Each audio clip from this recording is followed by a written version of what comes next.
Jadi untuk menghadapi angin besar tuh pilihannya dua. Anda kekar kayak kurma atau fleksibel kayak padi. Jadi ya doyong-doyong sithik gitu ya. Ada koruptor sowan salam templeknya ya diterima gitu ya. Ada calon bupati cantik ya didukung. Pokoknya agak-agak doyong gitu. Tapi baru kayak doyong itu nggak bisa roboh karena fleksibel. Jadi kazar in akhraja syatahu. Jadi ada dua tamsil. Karena memang menghadapi orang fasik, orang dolim ini kita sebagai ulama itu ya kebingungan. Ini mungkin Ki Afif bisa bahsul masail ini. Karena pertanyaannya gini, saya berkali-kali digojlok sama bapak saya. Berteman orang fasik hukumnya gimana? Pasti dijawab haram. Tapi kalau pertanyaannya dibalik, membina orang fasik hukumnya gimana? Baik. Dan bisa membina kalau berteman.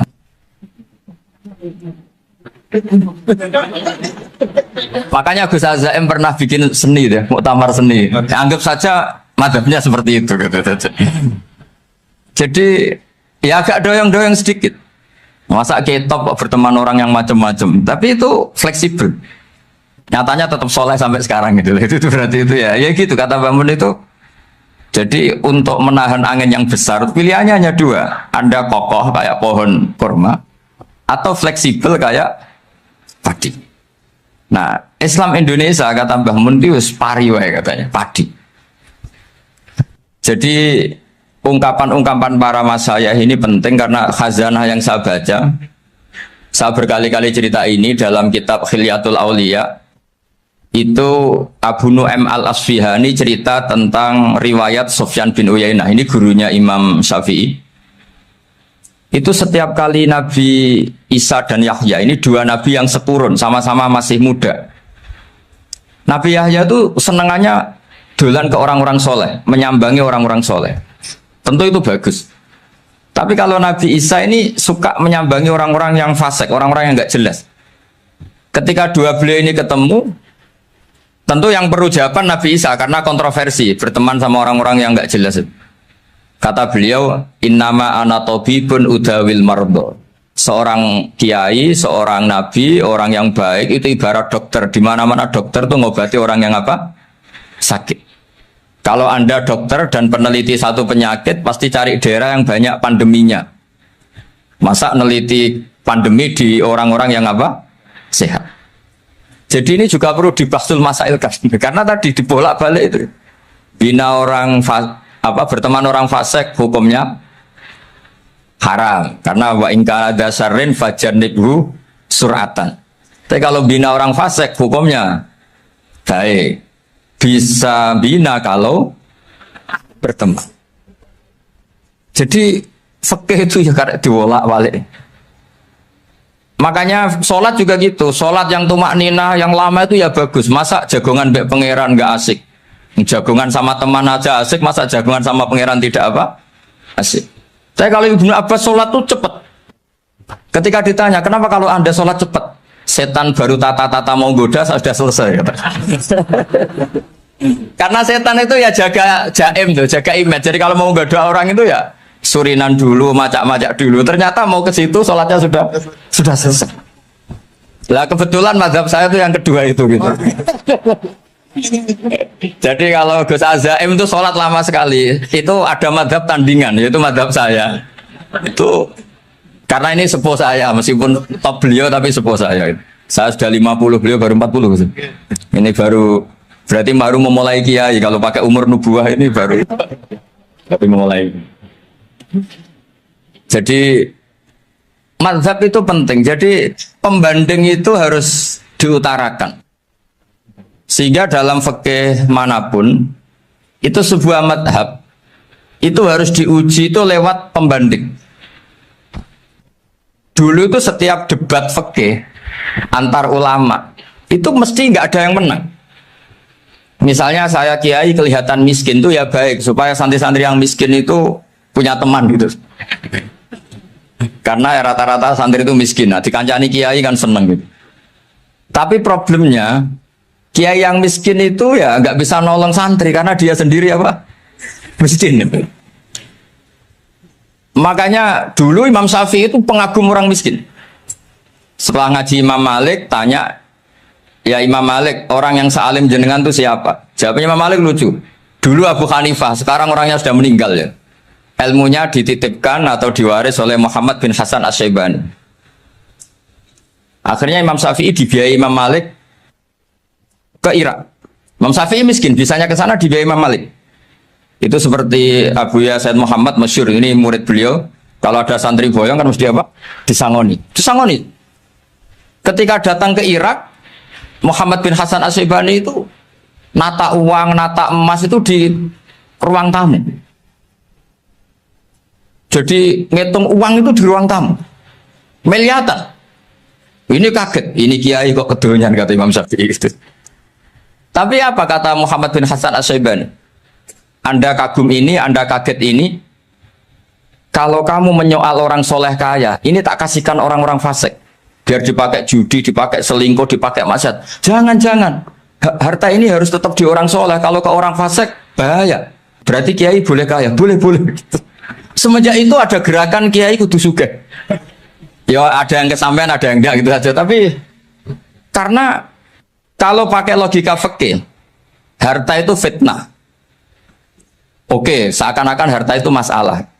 Tapi kalau ini dikuasai orang dolim, maka masalah besar. Jika orang-orang soleh ini harus juga menguasai harta. Nah, terus lama-lama dikiaskan kekuasaan.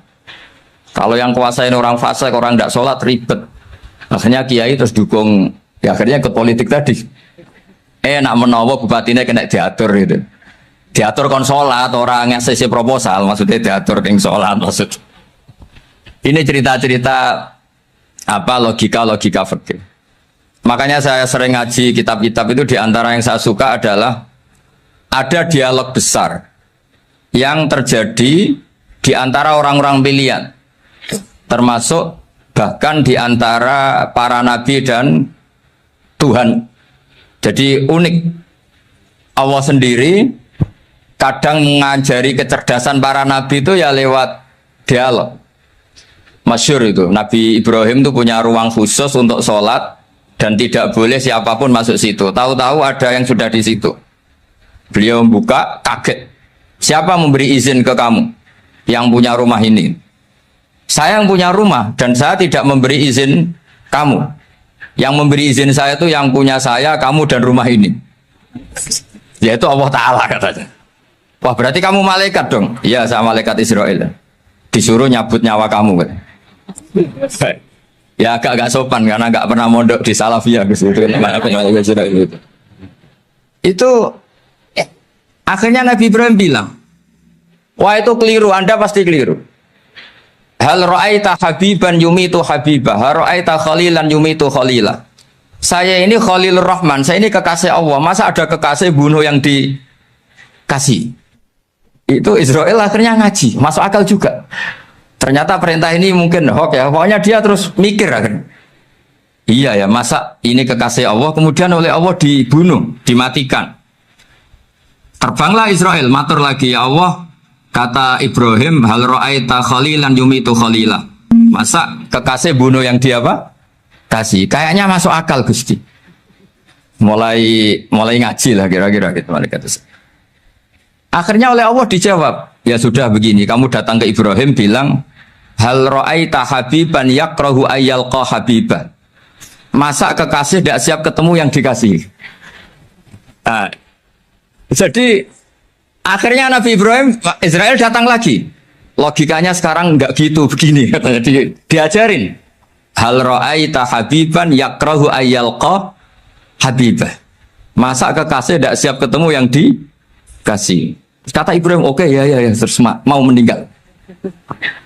Jadi kalau jenengan cinta betul sama Allah ya harus, ya tidak usah jangan sekarang tapi. Kalau mati di rumah aja, kalau di pondok repotnya kiainya nanti. Tapi nanti setelah punya cucu banyak lah. Nah, barokahnya baca ini, dialog-dialog orang pilihan ini akan tersibak. Karena tidak dalam semua kebaikan itu nggak ada logikanya, rata-rata ada logikanya. Misalnya begini, kalau Anda orang soleh, kemudian anak Anda pamit mau sekolah di Jerman, pilihan Anda mengizinkan apa enggak? Karena potensi jadi fasik ya tinggi, karena di tempat-tempat mas. Potensi berdakwah dari daerah yang untuk daerah yang tidak ada dai-nya menjadi ada. Itu mesti ulama itu berdebat. Misalnya punya anak pamit mau kembali atau keluarga. Yang satu cara berpikir optimis. Awal ada dai di beberapa negara Eropa itu ya barokahnya imigran, pekerja, mahasiswa. Dan semua itu bumi Allah, harus ada tasbih, harus ada tahmid. Dan itu harus dimulai dari kemauan atau mengizinkan anak asuh kita ke sana. Tapi di sisi yang lain potensi jadi fasik itu tinggi sekali. Momennya iman pas-pasan. Nah hal-hal seperti ini itu pasti jadi perdebatan. Dan kita harus menjawab. Dan tadi kayaknya di semua Basul Masail, Pondok Salafiyah jawabnya pede semua. Nggak ada ragu, nggak ada khilaf. Baguslah kalau pede. Meskipun nanti mungkin ada ulama lain yang cara berpikir apa? Berbeda. Sehingga, ini saya cerita ya. Sehingga di kitab-kitab fikih, misalnya saya kok hidup di Bali, sudah punya komunitas ngaji. Itu kok saya pindah ke Sukorejo sini. Banyak ulama yang mengatakan haram. Karena membiarkan bumi Allah yang sudah pernah ada orang yang sujud, kemudian ditinggalkan kosong, dan kemudian dikuasai orang yang tidak sujud. Jadi dianggap itu pembiaran.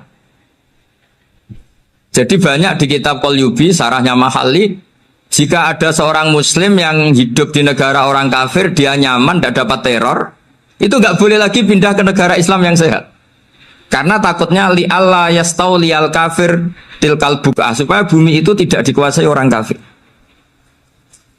Jadi ini hal-hal yang para fuqaha itu harus berdebat. Karena ini masalah-masalah furu'iyah. Sehingga mulai dulu ya banyak ulama yang nyun sewu berpolitik. Mulai Wali Songo sampai sekarang alhamdulillah yang minat banyak. Mungkin bedanya ikhlas sama tidaknya. Tapi kalau saya pernah dikeluhin utusan dari ya komunitas. Islam Indonesia itu dulu itu ceritanya banyak yang dari Kamboja. Kalau dulu orang cerita itu orang Cempa. Itu setelah di Indonesia besar Wali Songo dan Brawijaya 5 itu sudah mulai oleng. Itu singkat cerita mereka berpikir ingin bikin kerajaan apa? Islam di Demak Mintoro dengan raja pertama yaitu Raden Fatah. Karena Raden Fatah ini putra Brawijaya. Padahal setelah jadi kerajaan ini era cucu sudah konflik, berebut kekuasaan.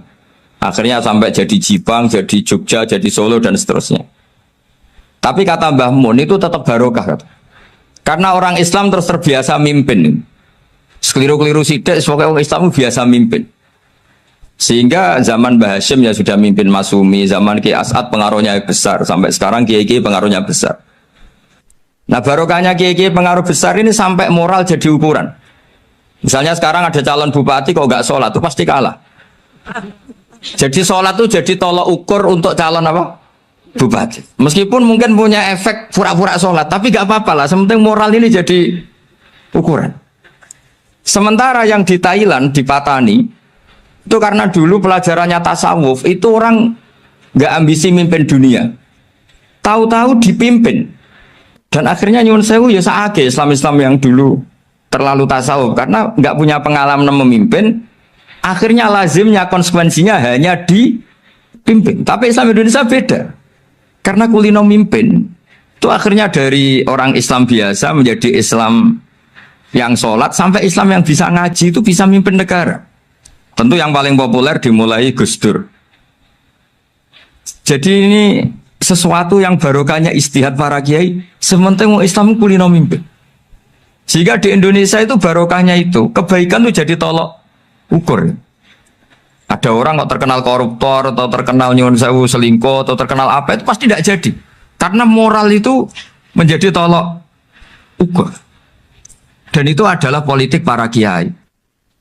Jadi ini saya cerita, dan itu negara juga akhirnya untung, karena seleksi agama sama negara itu sama-sama kiai ya bilang negara harus dipimpin orang soleh, negara juga bilang seperti itu. Nah, ketokohan-ketokohan para beliau-beliau ini yang maulah bekerja sama dengan Umarok. Kita tahu dulu Pak Harto ya rawuh ke sini ketika Muktamar 84, rawuh ke Ki As'ad, ketika mau kembali ke Khittah juga dirembuk oleh ulama dan Umarok. Dan akhirnya ini menjadi negara yang alhamdulillah semoga selalu menuju baldatun thayyibatu wa rabbun ghafur. Nah, kemudian di sini saya tabarruk dengan Said Muhammad, gurunya Kiai Haji Azaim. Saya mau cerita tentang amaliyah tadi. Saya sebetulnya nggak niat bacakan bab itu, gara-gara ada khataman jumlahnya banyak saya jadi pusing. Ini panitianya tanya, khatam betul apa enggak? Iya, Gus, khatam betul. Tapi kayaknya saya tidak yakin itu. Karena saya ini kan dari pondok tahfidz itu. Biasanya anak khataman itu ya rodok bodoni itu loh. Dibaca buanter sing nyemak ya mau ndelok pojok etok. Mergo kebanteran. Nah, akhirnya lafat-lafat yang di tengah itu enggak di apa? Baca. Tapi ya semoga dimaafkan Allah lah. Yang jelas itu enggak. Tapi saya mau cerita ya. Jadi cara berpikir Said Muhammad ini nanti juga saya teruskan di Ma'had Ali. Ini saya baca ya. Di antara yang diyakini madhab Malikiyah, ini saya baca saja teksnya. Jadi ada riwayat namanya, kalau Said Muhammad bahasakan itu Ataqah Somadiyah. Kalau di Indonesia kadang orang bilang Al-Ataqah Al-Kubro, yaitu dengan membaca surat Ikhlas. Di sini jumlahnya hanya 100 kali, Qila 1000 kali. Tadi berapa teman? 700-an, 700 juta. 700 juta ini sudah susuk banyak ini. Di sini hanya 40, riwayat lagi 100, 1000. Terus sampai tadi berapa? 800 juta. Wah, ini sudah susuk ini. Itu anak cucu sampean pasti masuk surga itu kalau gitu. Ini saya baca, ini kitabnya Said Muhammad ini. Suratul Ikhlasi wal Itqu minan nar. Akhrajat Tabrani fil Kabir an Fairuz ad-Dailami wa Ibnu Uthtin Najasi. Waqad khadaman Nabiyya sallallahu alaihi wasallam. Orang ini jadi khadimnya Nabi. Qala Rasulullah sallallahu alaihi wasallam, "Man qara'a qul huwallahu ahad mi'ata marratin fi shalat ghairiha kataballahu lahu bara'atan minan nar." Ini hanya berapa ini? Mi'ata marrah. Berarti kalau satu orang itu cukup 100. Tadi sudah untuk 7 turunan tadi untuk orang berapa? Ya, untuk 7 turunan cukup ya? Untuk 7 turunan. Ya, sudah susuk ini, sudah susuk ini. Duh, ribet ini. Nah, ini tak cari pembenarannya, ini supaya keren. Ini di halaman 188 Abwabul Farad. Warwa Ibrahim bin Muhammad al-Khiyari fi fawaitihi an Hudzaifah marfu'an. Man qara'a qul huwallahu ahad alfa marratin faqad ishtara nafsahu minallah. Berarti 100, ada riwayat lagi 1000. Nanti tak carikan lagi yang berapa? 1 miliar. Jangan banyak-banyak. Nah, ini saya baca ya. Wa hadzal adatu huwa al-ma'rufu bi ataqatis somadiyah. Wa qad nassa jama'atun mutaakhiril malikiyah ala istihbabi ataqatis somadiyah. Wa haddu ala qiraatiha wa istimaliha. Minhum Asy-Syaikh Abdus Salam Al-Asmar saat terus ini. Jadi kullu haula'i istahabbu ataqatas somadiyah ma'atirafi ba'dihim kal misnawi bisiddati du'fi hadisiha. I'timadan ala anna hadha minal fadha'il allati yutasahalu fiha. Faman sa'a yasta'milaha roja'a khusula ma fiha fala ba'sa bidzalik ala syarti alla ya'taqida thubuta dzalika anin nabi sallallahu alaihi wasallam hatta la yaqa'a fil kitsbi alaihi. Jadi intinya itu silahkan Anda bikin jumlah sesuai versi Anda. Yang penting Anda jangan kampanye kalau itu perintah Kanjeng Nabi Muhammad sallallahu alaihi wasallam. Karena kalau kamu atasnamakan Nabi kemudian jumlahnya sampai 800 berapa? 800 juta, berarti Nabi mengajarkan masyakoh pada umatnya. Jadi cukup yang riwayat itu di sini hanya 100 sama 1000. Jadi kalau jumlah tadi untuk 7 apa? Turunan. Jadi kamu harus ditutup dengan doa, ya Allah, semua itu bukan untuk saya tapi untuk 7 turunan. Tolong catat ya Allah. Karena jadi artinya gini loh ya, orang Indonesia yang sering mempraktekkan ataqah somadiyah itu bukan tanpa dalil. Ternyata dalam mazhab Maliki Saya masih ingat ketika mbah saya kandung, bapaknya bapak, asmane Mbah Nur Syam. Itu wasiatnya minta dibacakan 4.000. Yang baca pas itu ya bapak sama anak-anaknya. Dan kemudian alhamdulillah zaman akhir itu mulai agak ngawur. Kalau ada acara itu wong liya kon maca anake mlebu metu gak melok maca. Itu keliru, saya jamin itu keliru. Saya sering kalau mimpin di rumah, kalau yasinan di tonggo-tonggo kok anaknya gak maca saya keluar. Bapakmu wong liya kon maca kata saya gitu. Jadi itu menurut saya itu yang jelas saya sampai ngisi begini. Yang ada riwayatnya itu idza mata ibnu adam min qata amaluhu illa min salasin shadaqatin jariyah au ilmin yuntafa'u bi awaladin sholihin yatullah. Itu tidak ada di hadis au kiyayin sholihin yatullah. Yang ada itu awaladin apa? Sholihin. Jadi anaknya harus ikut. Kalau tidak ada usaha kata. Akhirnya anaknya udah tinggi Gus. Akhirnya tak kayak jagung paling akeh kula mendet sithik. Mau ngakur anake. Kadang-kadang enggak orang lain baca buahnya anaknya mau mlebu metu mau enggak no tamu mbek rokokan. Itu harus ditobatkan itu. Keliru itu. Karena nasnya bukan aukiyayin solihin tapi awaladin solihin. Ini bukan provokator, ini memang ya harus seperti itu. Nah terus tentang tadi la ilaha illallah yang didawahkan Gus Azaim. La ilaha illallah itu penting sekali, cuma saya mohon itu dielmoni lah. Jadi dulu kalimat ini menjadi spesial karena dielmoni, karena dimulai dari fa'lam annahu la ilaha illallah. Terusannya ayat tuh wastaghfir li dzambika walil mu'minina wal mu'minat. Saya ulang lagi ya. Terusannya ayat tuh wastaghfir li dzambika walil mu'minina wal mu'minat. Makanya menurut mazhab Sadili, kamu disuruh baca la ilaha illallah dulu, jangan istighfar dulu. Saya ulang lagi ya. Dalam mazhab Sadiliyah itu la ilaha illallah dulu, nggak boleh istighfar dulu. Alasannya masuk akal. Orang yang kafir 70 tahun itu sekali baca la ilaha illallah itu langsung yughfar lahum ma qad salaf. Sehingga la ilaha illallah sendiri sudah punya kekuatan supaya dosa kita diampuni. Qul lil ladzina kafaru iyantahu yughfar lahum ma qad salaf. Cara menghentikan kekafiran gimana? Dia melafadzkan la ilaha illallah. Ini kalimat yang begitu saktinya sampai orang yang kafir puluhan tahun itu dosanya semuanya terhapus hanya karena melafadzkan la ilaha illallah. Nah, makanya kata Abdul Hasan Asadili wastaghfir li dzambika bihadil kalimat. Seseorang sah di istighfar itu kalau melafadzkan la ilaha illallah. Misalnya ada orang kafir mati kafir, sah nggak anak cucunya mengistighfari dia? Nggak sah karena belum melafadzkan la ilaha illallah. Makanya kata Abu Hasan Asyadili wastaghfir li dzambika bihadil kalimah. Sehingga lafadz ini spesial betul. Tapi kadang-kadang beberapa mursyid cara berpikir lain. Ini kalimat thayyibah harus dibaca orang suci sehingga mendahulukan apa? Istighfar.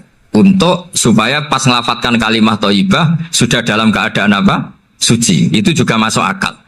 Tapi secara meyakinkan saya sendiri lebih mengikuti manhajnya Abil Hasan Asyadili karena alasannya tadi yang kafir puluhan tahun saja langsung luntur dosanya karena melafadzkan la ilaha illallah. Artinya la ilaha illallah sendiri sudah bagian dari istighfar. Nah, ya tadi buktinya fa'lam annahu la ilaha illallah terus wastaghfir li dzambika walil mu'minina. Jadi orang sah diistighfari itu setelah dipastikan sah tauhidnya. Jadi setelah tauhidnya sah yaitu la ilaha illallah baru sah apa? Diistighfari. Sehingga orang kafir, seolah lagi orang kafir yang mati kafir, anak cucunya tidak boleh apa? Tidak boleh menistighfar. Terus saran saya kedua, la ilaha illallah itu filosofinya itu nafyun li uluhiyati ghairillah wa isbatun li uluhiyatillah wahda. Filosofi la ilaha illallah itu gimana? Menafikan semua selain Allah itu tidak Tuhan dan hanya menuhankan Allah semata. Nah itu caranya gimana? Caranya kita harus terbiasa ini karena tadi saya dibilangin panitia ini rata-rata mustameknya atau mustamiatnya ini santri. Caranya gimana? Dilatih pakai logika.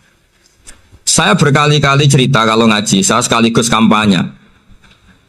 Allah itu Tuhan yang begitu fair. Untuk menjadi Tuhan Allah mempersilahkan, ada kualifikasi Tuhan. Jadi boleh dikompetisikan, itu boleh kata Allah. Nggak apa-apa kamu ngaku Tuhan gitu kata Allah. Tapi nak ngaku pangeran itu paling enggak ya direputasi lah. Ada verifikasinya. Dimulai dari apa? Ya kalau jadi Tuhan itu setidaknya bikin langit bumi lah. Aturannya gitu. Jadi kalau daftar bupati ya daftarlah ke KPU. Masa tahu-tahu jadi apa? Tuhan kemudian tidak punya prestasi bikin langit bumi. Sehingga Allah itu cara ngendikan itu ya fair. Qul ara'aytum ma tad'una min dunillah aruni madza khalaqu minal ardi am lahum syirkun fis samawat. Coba yang kamu tuhankan selain saya, prestasinya apa? Ketika saya bikin bumi itu apa ikut bikin? Terus am lahum syirkun fis samawat.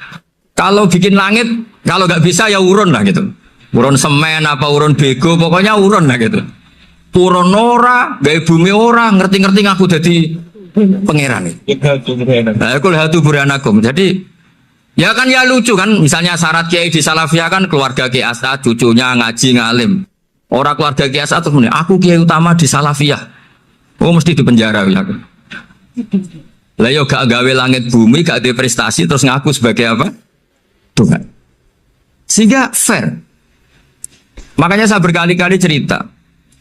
Jubair bin Mut'im itu punya anak namanya Muhammad. Ini sudah orang alim, Muhammad bin Jubair bin Mut'im. Itu cerita awala Islami Abi.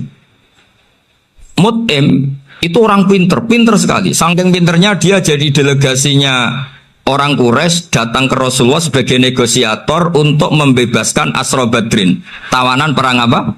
Badar. Yang namanya disuruh itu pasti orang pinter. Tapi apa yang terjadi ketika nginep di masjid? Karena zaman itu gak ada hotel, nanti jadi geger. Orang musyrik nginep di masjid hukumnya gimana? Pasul masail tok. Zaman itu mau tidak mau. Kalau sekarang kan ada hotel, kiai juga punya wisma. Apa yang terjadi? Orang ini cerdas sekali. Dan delalah Nabi pas sholat maghrib itu baca wattur wa kitabim mastur sampai am khalaqus samawati wal ard. Ya kalau kamu jadi Tuhan ya setidaknya menciptakan langit bumi lah. Namanya jadi Tuhan ya ada persyaratan kan. Paling tidak punya reputasi menciptakan langit bumi. Atau kalau jadi Tuhan setidaknya reputasinya itu enggak diciptakan yang lain. Am khuliqu min ghairi syai'in. Ini jadi Tuhan kok punya bapak, punya ibu. Ini jadi Tuhan kok lahirnya di bumi. Ada tanggal lahirnya, ada tahun. Masa jadi Tuhan kok dulu buminya semuanya walhasil tuh. Akhirnya Nabi ketika salam sholat maghrib dia datang, ya Rasulullah, akalku habis oleh ayat yang barusan kau baca. Sudah saya Islam saja. Argumentasi selain Allah Tuhan itu batal. Itu ya saya mohon santri-santri Salafiyah itu baca Quran sampai seperti itu. Jadi jangan hanya khataman banyak-banyakan maksudnya. Ini bukan nyindir, ini ngamuk ini. Jadi ya khatamannya tadilah 1000 atau berapa lah, jangan banyak-banyak. Juga kasihan malaikat yang nyatet kan.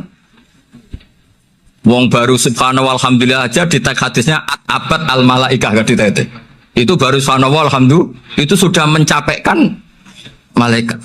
Makanya saya wiridan tuh arang-arang kasihan malaikat karena nanti jadi itu ya ada madhabnya itu jadi kalau Gus Azaim sholat lama tak saingi sholat cepet itu sama-sama ada madhabnya. Yang cepet kayak saya tadi setan pas tata-tata mau goda pas rukuk saya sudah itidal, mau goda itidal saya sudah sujud pusing dia. Tapi jangan tiru ini madhab yang agak-agak khusus lah sudah cara orang Madura agak khilaf tuh. Khilaf ya. Khilaf ini agak khilaf ini sudah. Tapi saya ingin lah sampean kalau ngaji Quran itu dilatih berlogika. Jadi Allah itu fair. Gak apa-apa kalian ngaku Tuhan tuh gak apa-apa, tapi tunjukkan prestasi kamu apa. Aruni madza khalaqu minal ardi am lahum syirkun fis sama. Am khalaqus samawati wal ard. Diulang lagi am khuliqu min ghairi syai'in. Setidaknya kalau jadi Tuhan itu ya nggak butuh yang lain lah. Masa jadi Tuhan kok wujudnya saja butuh orang lain, butuh bumi, eksistensinya butuh makan, butuh minum. Makanya Allah cara meniadakan uluhiyah selainnya itu Allah itu redaksinya itu mengena sekali. Yaitu tadi dengan cara-cara seperti itu. Sebagian ayat disebutkan ma asyattuhum khalqas samawati wal ardi wala khalqa anfusihim. Wong Tuhan kok nggak punya reputasi bikin langit, bikin bumi, bahkan untuk menciptakan dirinya sendiri saja nggak bisa. Ya sudahlah, kamu nggak usah ngaku Tuhan, nggak level kata tahu gitu. Akhirnya terus ditemukan Tuhan yang sejati, yaitu wal awwal wal akhiru wal zahiru wal batin. Nah, itu yang Mut'im ini tadi termasuk orang yang sangat cerdas sekali. Padahal itu bacanya bukan pas basul masail, enggak. Nabi pas sholat maghrib. Juga bukan pas ceramah, enggak. Tapi itu didengarkan. Makanya termasuk ini spesial untuk hormat saya kepada Ki As'ad. Makanya saya ini kalau mentasbih santri-santri, ini agak sensitif, tapi sudah saya tidak perlu takut fitnah. Saya termasuk kenapa saya ingin jadi ahli tafsir, tentu yang membentuk itu Mbah Maimun dan bapak saya. Bapak saya itu hafal Quran kayak hafal Fatihah. Saking senangnya Quran itu. Mungkin bisa kamu saingi itu. Itu adalah orang kafir itu bisa paham Quran. Itu sangat menyinggung saya. Orang kafir itu bisa paham Quran. Ketika Umar Islam itu karena mendengar apa coba? Mendengar apa? Quran. Dan itu masih kafir apa sudah Islam? Masih kafir karena kalimat-kalimat yang di Quran itu begitu jelas wal kitabil mubin sehingga didengarkan orang kafir pun tuh ngefek. Makanya ketika Umar datang ke saudari putrinya kemudian dengar Toha ma anzalna alaikal Quran apa? Litasqa, itu dia terus iman. Begitu juga Mut'im. Itu ketika dengar Nabi baca surat At-Tur ya langsung iman. Makanya kata Ibnu Jarir At-Tabari, kamu jangan pernah bilang gini, syaratnya paham Quran itu harus alim, harus gini. Lah nanti berarti orang kafir punya alasan di depan Allah, ya Allah, engkau ngandani kami dengan Quran yang nggak bisa difahami kecuali alim dulu. Lah saya alim gimana? Nggak pernah mondok. Mondok gimana? Saya kafir. Jadi artinya gini loh, kata Ibnu Jarir At-Tabari, Allah tidak mungkin mengatakan gini. Ifhamil Quran bima la fahmalaka. Quran itu harus kamu fahami. Sementara orang kafir karena lafadznya Quran khusus gak bisa memahami. Makanya Quran itu dibaca. Itu banyak orang kafir yang menjadi muslim karena mendengar apa? Al-Quran. Padahal kafir. Nah termasuk tadi Muhammad bin Jubair bin Mut'im ini itu menjadi Islam ya karena mendengar Quran. Padahal dia saat itu masih apa? Kafir. Karena tadi logika misalnya nggak paham secara lafadz Arab. Sekarang misalnya nyuwun sewu ada orang ateis. Saya pernah didatangi seorang ateis yang nggak percaya Tuhan. Saya mau Islam Pak Ba, asal Anda bisa menjelaskan Tuhan itu siapa. Coba Quran dibaca secara makna, tidak secara lafadz tapi secara makna. Begini misalnya, ada orang ateis datang ke saya, Pak, saya mau Islam, asal Anda bisa menjelaskan Tuhan itu siapa. Terus saya tanya, ini ngajak goblok-goblokan apa pinter-pinteran, kata saya. Terus dia jawab, ngajak pinter-pinteran Pak, saya ini doktor katanya. Maksudnya di akademiknya dia doktor, mungkin jurusan matematika atau apa, tapi di ketuhanannya jeblok. Terus tak tanya, kalau ini ada kertas, kamu suka ada rumusnya apa suka ada? Ya suka ada rumusnya. Kenapa ada kertas? Ya karena ada yang bikin. Nah kira-kira berstatus membikin atau membuat itu sesuatunya maujud apa enggak? Ya pasti maujud lah, pasti ada. Ya sudah, anggap Tuhan itu adalah sebab dari semua yang ada. Masa alam yang seperti ini, langit dan bumi ini maujudat, kemudian kamu katakan kholaqohal adam, bahwa alam raya yang maujud ini diciptakan oleh ketiadaan. Ya juga, berarti Tuhan itu ya. Ya itu yang namanya Tuhan. Lah mulai dulu kiai-kiai ngomong gitu kan saya Islam katanya. Jadi kiai-kiai itu kadang-kadang kalau jawab pokoknya KBU digawe Tuhan. Beda dengan dakwanya orang-orang mantek. Orang-orang mantek itu kan nggak pernah nyebut Allah. Ini alam khawadis, labudamin muhdis. Meskipun mereka, nah muhdis ini menurut Islam namanya Allah, tapi sebetulnya kan nggak langsung bilang Allah. Jadi tak kasih tahu, alam raya ini mewujud nggak? Ya mewujud Bapak. Bisa nggak sesuatu yang nggak ada menjadi faktor wujudnya yang ada? Ya nggak bisa, namanya nggak ada itu nggak bisa jadi faktor. Nah itu hebatnya ulama-ulama kita ketika mengenalkan Allah itu siapa? Zat yang wajibil wujud. Jadi kita ini kalah pinter be ulama-ulama dulu. Ya alhamdulillah kalahnya sama ulama dulu. Kalau kalah sama ulama sekarang isen lah. Jadi ulama dulu sudah pinter. Pasti pertanyaan dasar manusia, hadil maujudat tuh man khalaqaha? Siapa yang menciptakan? Kalau kamu langsung jawab Allah atau Tuhan, mereka pasti tidak nerima. Ya jawab saja, hadil maujudat mesti khalaqaha maujudun. Nah berhubung maujud ini berstatus pencipta, harus super. Lah super ini oleh ulama disebut wajibul wujud atau musabbibul asbab, yang oleh Islam dinamai Allah. Tapi kita langsung ngomong Allah, mesti aja bingungkan kan bagi yang bingung maksudnya. Ya saya mohonlah kalimat-kalimat la ilaha illallah itu diamatilah, diresapi sampai seperti penjelasan saya ini, sehingga punya kualitas ilmu. Karena syaratnya memang fa'lam, harus punya kualitas apa?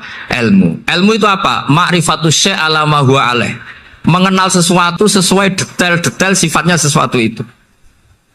Misalnya kalau Allah sudah jadi Tuhan, ya harusnya qabla kulli syai'. Masa Tuhan sama yang dituhani wujudnya dulu yang dituhani? Ditemukanlah sifat awal atau qadim. Makanya benar Gus Azaim tadi, kalau sudah bertauhid harus hafal akidah berapa khamsin. Dimulai apa? Wujud. Kenapa harus dikatakan wujud? Karena alam raya ini kadung maujudan. Hadhil alam maujudun. Masa maujudun khalaqahul adam? Masa maujudat khalaqahul adam? Nah itu yang disebut am khuliqu min ghairi syai'in am humul khaliqun. Jadi saya mohon semohon-mohonnya, cobalah tradisi-tradisi lihat baru ayat ini dihidupkan lagi, sehingga kita baca Quran itu sekaligus menjadi orang yang sangat argumentatif. Karena Quran adalah qul falillahil hujjatul baligh. Dilatih. Jangan bosan, dilatih. Makanya kalau saya baca ayat-ayat seperti itu, cek fair Allah. Fair betul. Enggak apa-apa saya punya pesaing kata Allah, tapi yang imbang dong. Pas aku gawe langit ya bantulah. Atau ada langit tandingan lah kira-kira gitu. Kalau saya bikin bumi ada bumi. Nah misalnya sekarang orang Cina bikin matahari, materinya dari mana coba? Dari yang sudah ada sekarang kan? Tetap saja agak ikut bikin kan? Tapi kalau Allah bikin langit bumi minal adam minal wujud. Kalau mereka paling rekayasa yang sudah wujud adik. Nah harus sampai seperti itu. Sampai kata Gus Azim kul hatu apa? Burhanakum dan. Jadi ini cara-cara kita untuk menguatkan iman. Aruni madza khalaqu minal ardi am lahum syirkun fis samawati. Terus kata Allah, itu nih kita bimin qabli hadza au asaratim min ilmin. Kalau kamu nggak setuju teori ini kata Allah, cari kitab suci versi Anda. Aturan jadi Tuhan itu apa coba? Ya tetap saja semua kitab suci akan mengatakan di mana-mana Tuhan itu pencipta langit dan bumi. Jangan yang lahir di bumi jadi Tuhan. Jangan Lata Uzza jadi Tuhan. Jangan karena sakti jadi Tuhan. Nah ini di sini pentingnya ilmu balaghah, ilmu mantek yang alhamdulillah di pondok-pondok kita masih diajari. Makanya kata mantek sebetulnya ilmu akal hanya menemukan hadil maujudat khalaqaha maujudun. Nah yang maujud ini siapa? Ya wajibul wujud. Nah kemudian Islam menamai ini Allah Subhanahu wa ta'ala. Makanya ulama dulu itu kalau ngedikan Allah itu siapa? Zat sing wajibul wujud. Itu filosofinya luar biasa. Karena dengan seperti ini bisa menafikan teori ateisme bahwa alam raya ini diciptakan oleh ketiadaan. Makanya saya bilang tadi ngajak goblok-goblokan apa pinter-pinteran gitu. Lah nek ngajak goblok-goblokan yang ini hadhil maujudat khalaqahal adam. Terus kita goblok bareng. Loh iya kan barang maujud diciptakan yang tidak maujud. Wong ora wujud kok mempengaruhi sing wujud. Ya monggo nak goblok bareng kata. Akhirnya, kok Gus, saya ini dokter masa kamu ajak goblok? Ya sudah pinter saja kata saya. Alhamdulillah karena debat kecil ini dia menjadi nyaman lagi dengan apa? Islam. Memang saya tentu nggak bisa disalahkan doktoralnya karena di ilmu yang selain apa? Teologi gitu. Tapi kan polanya dia pasti pinter. Makanya ini sekaligus mengingatkan anak-anak lah. Kecakapan menjelaskan itu harus dilatih karena di antara kelebihannya Quran itu wal kitabil apa? Mubin, yaitu kitab yang punya kemampuan menjelaskan. Ini yang terakhir saya beri contoh. Terakhir ini penjelasan Quran. Dulu orang kafir itu cara berpikir itu begini, Muhammad, urusan kita ini banyak, problem kita banyak. Masa iya urusan yang banyak ini cukup dengan satu Tuhan? Kalau problem banyak ya Tuhannya harus banyak. Ada Tuhan pohon, Tuhan hujan. Ya kayak Cina itu ada Dewi Kuan Im keberuntungan, ada yang sial, yang pokoknya diurus yang banyak lah. Maka mereka bilang aja'alal alihata ilaha wahida inna hadza la syai'un ujab. Ini aneh, urusan banyak kok Tuhannya satu, ini aneh lah. Tapi Nabi secara sabar dan yang diomongnya orang kafir. Tidak anak Mahatali, orang kafir. Jadi nanti kalau anak Mahatali gak paham Quran kebangetan, orang kafir saja paham. Akhirnya Nabi secara santai, secara rileks memberi penjelasan gini. Kalau Anda menjadi buruh, kalau orang Arab dulu bilang abdan, kamu suka nggak punya majikan banyak, perintahnya beda-beda, semuanya memaksa kamu untuk nurut. Sama punya majikan satu yang baik. Ya nggak suka lah Muhammad kalau majikan saya banyak, semuanya berhak merintah saya, nggak enak. Majikannya satu saya, satu saja. Terus kata Nabi, Tuhanmu itu majikan kamu. Kalau Tuhannya banyak, kamu bingung. Berarti perintahnya banyak. Akhirnya mereka paham. Dan itu segampang itu Allah memberi penjelasan. Dorobawo masalah rojulan. Fihi syuraka umutasyakisuna wa rojulan salamal lirojul. Hal yastawiyahani masalah. Alhamdulillah. Langsung diberi analogi. Kalau kamu jadi buruh, punya majikan banyak, yang perintahnya beda-beda. Kemudian jadi buruh yang majikannya satu, kamu milih mana? Ya milih satu Muhammad. Ya sudah. Kalau Tuhannya banyak, perintahnya banyak, kamu juga bingung. Langsung menjadi faham. Nah, ketika ada orang tidak ikhlas, Nabi cara memberi penjelasan juga gampang. Misalnya saya dikasih uang Gus Azaim 1 juta. Kemudian matur nuwun saya sama Pak Afif. Ya, aneh nggak? Saya ini orang aneh nggak? Orang aneh nggak? Itu Nabi kalau mencontohkan orang tidak ikhlas gitu. Kata Rasulullah, orang tidak ikhlas itu sebagaimana orang beli budak. Min kholisi malih. Budak itu dibeli dari uangnya sendiri. Kemudian fa'amilah hadal abdu, budak ini kemudian bekerja dan a'tohullatahu. Hasilnya dikasihkan sama orang lain. Terus Nabi memberi percontohan. Ayasurukum ayakuna abdukum kadzalik. Apa kamu suka kalau budak kamu seperti itu? Dulu orang-orang dulu kan beli budak untuk disuruh bekerja, terus disuruh setor apa hasilnya. Jadi budaknya kamu yang beli, yang biayai. Kalau sekarang mungkin gak ada budak, gini lah. Saya nyuruh Zaid, tak kasih mobil, tak kasih bensin, tak kasih uang jalan supaya narik angkot. Hasilnya disuruh ngasihkan saya. Ternyata dikasihkan orang lain dan matur nuwun sama orang. Kamu suka punya budak seperti itu? Ya tidak suka ya Rasulullah. Ya ibaratnya seperti itu. Bumi yang bikin Allah, nyawa kamu yang bikin Allah, semua fasilitas dari Allah. Kemudian kamu menyembah selain Allah. Segampang itu. Dan Nabi telaten sampai dulu yang mayoritas orang kafir menjadi mayoritas Muslim. Dan semuanya tanpa paksaan. La ikroha fiddin. Karena qad tabayyana rusdu minal ghayy. Cara tabayana gimana? Yaitu punya kemampuan menjelaskan. Wal kitabil apa? Mubin. Ini makanya saya mohon lah. Ini saya mohon semohon-mohonnya anak-anak ini kan kader-kadernya Mbah Samsul Arifin, Mbah As'ad, Gus Fawaid, sekarang Gus Azaim, semuanya harus punya kemampuan wal kitabil apa? Mubin. Sehingga di antara sifatnya Nabi itu fatonah, punya kecerdasan. Nabi itu gak pernah debat kalah. Itu meskipun sudah terdesak gak pernah kalah. Pernah Nabi itu ngendikan la'adwa walatiorata, tidak ada penyakit menular. Ada orang yang mungkin kurang suka iseng, ada onta yang sudah gudiken dijejerno sama yang waras, ternyata yang waras jadi gudiken. Akhirnya Nabi diundang lah kira-kira gitu. Ya Rasulullah, kata engkau gak ada penyakit menular, tapi ini onta yang gak gudiken tak jejerkan yang gudiken ikut gudiken, berarti kan menular. Nabi santai jawab, faman jarrobal awal, lalu yang pertama gudiken ketularan siapa katanya. Wah kalau ini asli Nabi ya sudah seperti itu.